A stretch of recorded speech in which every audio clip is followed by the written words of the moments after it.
Hello বন্ধুরা, good afternoon.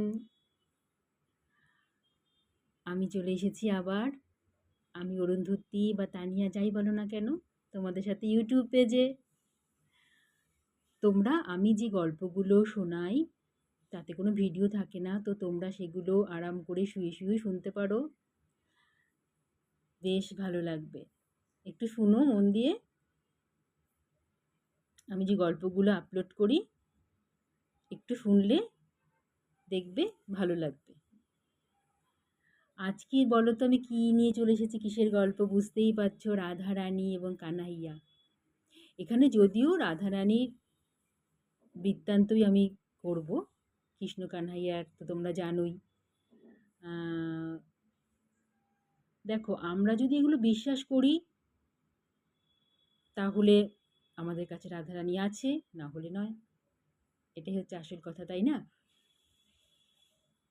দেখো, রাধারানী আর কৃষ্ণ কানহাইয়া তো প্রেমের দেবদেবী। সমস্ত হিন্দু ধর্মের ঘরেই পুজো করা হয় এবং প্রত্যেক পূর্ণিমাতেই এনাদের পুজো আমরা করে থাকি। নারায়ণের পুজো করি, তার সাথে রাধাকৃষ্ণেরও পুজো আমরা করে থাকি। দেখো, এনাদের নিয়ে নানা জনের নানা মত, বিশেষ করে রাধারানীকে নিয়ে। অনেকে বলেন রাধারানীর কোনো অস্তিত্ব নেই, কৃষ্ণেরই একটি রূপ রাধা, এরা অভিন্ন, এক আত্মা এক প্রাণ। কিন্তু মানে কৃষ্ণ কানহাইয়া বা কৃষ্ণের তো আমরা জানি ওনার কৃতিত্ব, ওনার মানে ধরায় উনি বিষ্ণু অবতার, সেটা তো আমরা জানি। কিন্তু রাধারানীকে নিয়ে আমাদের কিন্তু মতভেদ আছে।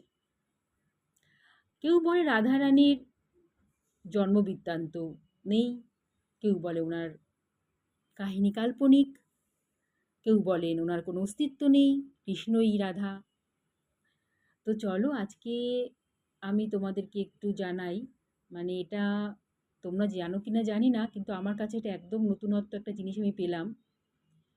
আমরা ফেসবুক, ইউটিউবে অনেক কিছুই দেখে থাকি এবং বিভিন্ন রকম বই পড়ে, বিভিন্ন রকম মহাভারত বলো, বিভিন্ন পুরাণ বলো, আমরা সেগুলো পুরো অনেক কিছুই আমরা অনেক রকমভাবে জেনে থাকি। কিন্তু আজকে একটা নতুন জিনিস পেলাম, আমি তোমরা জানো কিনা আমি জানি, চলো এটা তোমাদের পড়ে শোনাই, বেশি কথা বাড়াবো না। দেখো, রাধার জন্ম বৃত্তান্ত কিভাবে এসেছে, দেখো রাধারানীর ব্যাপারটা। তাহলে আমাদের জানতে হলে কিন্তু ত্রেতা যুগে যেতে হবে। দেখো, দাপর যুগ, ত্রেতা যুগ, দাপর যুগ, কলিযুগ যদি আমরা মানি তাহলে মানি, আর না মানলে নয়। কিন্তু আমাদের হিন্দু ধর্মে, শাস্ত্রে এগুলো আমরা মানি, মেনে আসি আর কি। তো দেখো, সেই ত্রেতা যুগ আজ থেকে 10,800 বছর আগে, ত্রেতা যুগে নাগলোকে নাগরাজার কন্যা নাম ছিল, নাগরাজার কন্যা যে, তার নাম ছিল চন্দ্রসেনা। সেই চন্দ্রসেনা মনে প্রাণে কিন্তু ভালোবাসতেন রামকে, দশরথ পুত্র রামকে। মনে মনে কিন্তু প্রাণপতি তাকে মেনে নিয়েছিলেন,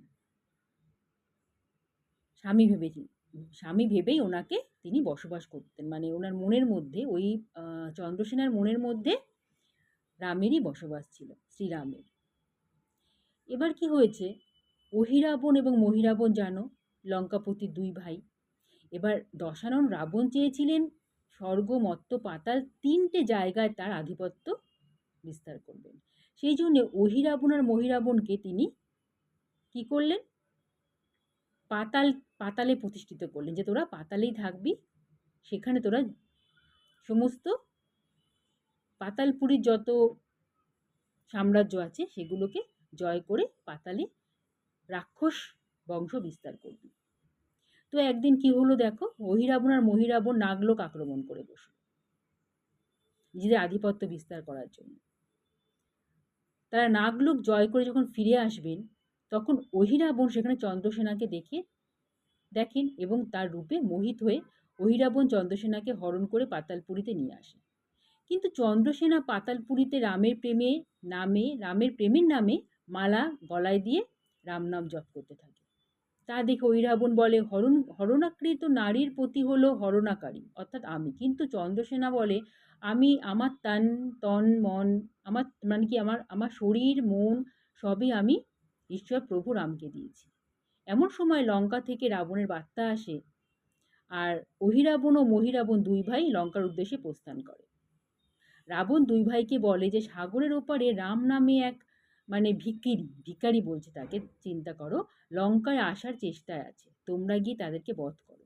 অহিরাবণ আর মহিরাবণ দুই ভাই গিয়ে বানরের বেশে যায়, রাম ও লক্ষ্মণকে অজ্ঞান করে পাতালপুরীতে নিয়ে চলে আসে, বন্দি করে রাখে পাতালপুরীতে।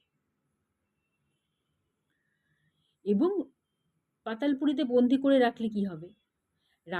তখন রাম বলেছিল, রাবণ বলেছিলেন যে আগামী পূর্ণিমাতে আমি এই দুই ভাইকে দেবীর কাছে, পাতাল দেবীর কাছে বলি দিয়ে দেবীর থেকে আরো শক্তি আহরণ করবে।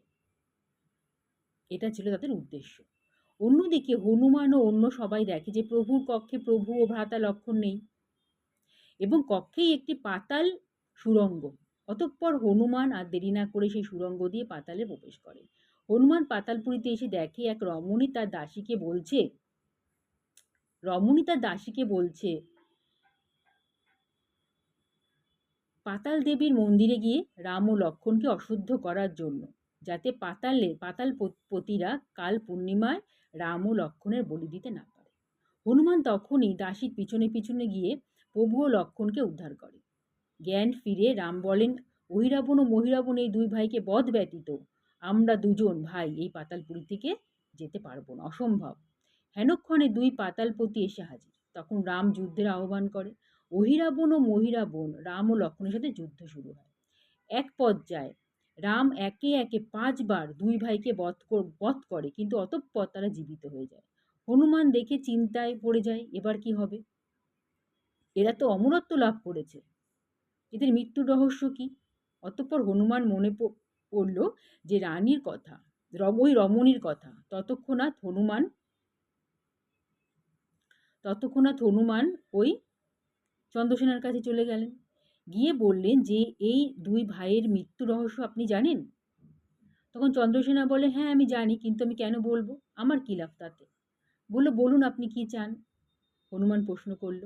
চন্দ্রসেনা তখন বলল, আমি দীর্ঘকাল থেকে আমি রামের নামে পতি মোহিত ও ওনাকে অর্জুনের উদ্দেশ্যে আরাধনা করছি, উনি আমার আরাধ্যা।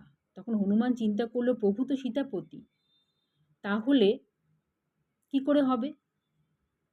কিন্তু এখন তো কিছু করার নেই, জানতেই হবে অহিরাবণ আর মহিরাবণের মৃত্যু রহস্য, না হলে তো দুই ভাইকে নিয়ে যাওয়া সম্ভব নয়। আর যদি সত্য প্রকাশ করে তাহলে পাতালপতির মৃত্যুর রহস্য কিভাবে তা জানতে পারবে না। অতএব হনুমান বলল, ঠিক আছে, আমি প্রতিজ্ঞা করছি আমি প্রভুকে নিয়ে আসবো, এবার বলুন। তখন চন্দ্রসেনা বলে, সঞ্জীবনী ভ্রমরকে রুখতে হবে, কারণ সেই সঞ্জীবিনী ভ্রমর অমৃত এনে তাদের ক্ষতস্থানে দিলে তারা প্রাণ ফিরে পাচ্ছে বারবার।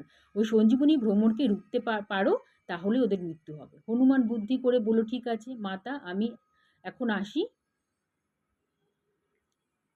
আর একটা কথা, প্রভু আসলে যাতে প্রভুর কোনো প্রকার অপমান না হয়, তাহলে কিন্তু প্রভু চলে যাবে, তখন আমার কোনো দোষ দিতে পারবেন না। তারপর হনুমান কি করলো, গিয়ে সে সঞ্জীবনী ভ্রমরদের অমৃত নিয়ে আসার পথ ধরে হত্যা করতে লাগলো। ভ্রমরদের একটা একটা করে ভ্রমর হত্যা করতে। ভ্রমর কর্তা বলে উঠলো যে আমাদের কেন হত্যা করছেন? হনুমান বলেন, দুই অসুর পাতালে পতির প্রাণ রক্ষা করছেন, এই জন্যে আপনারা ভ্রমরা কি করছেন? পাতাল পতির প্রাণ রক্ষা করছেন।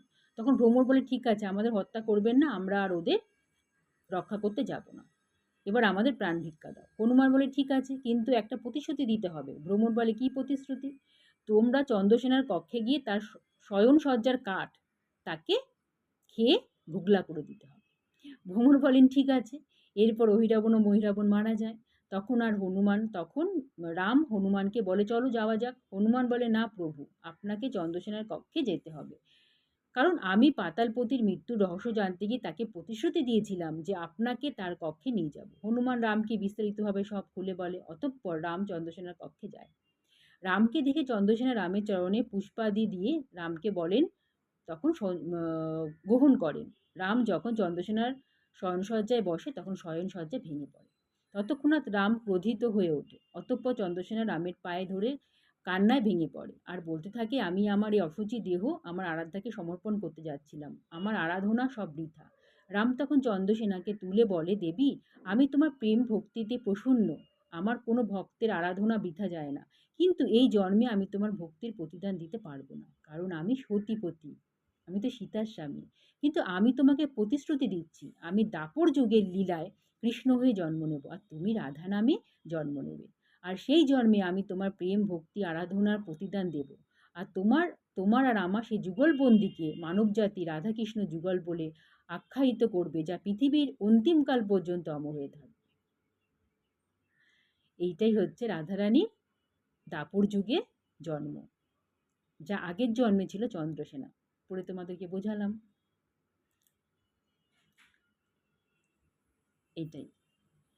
এবার আসি দাপর যুগে রাধাকৃষ্ণের লীলা সবাই জানে, সম্পূর্ণ কৃতিকথা ও কৃতিত্ব সবার মুখে, তাই নতুন করে আমার আর কিছু বলার নেই, তোমরা বুঝতেই পারছো, সবাই জানো। এটাই হচ্ছে রাধারানীর জন্ম কাহিনী।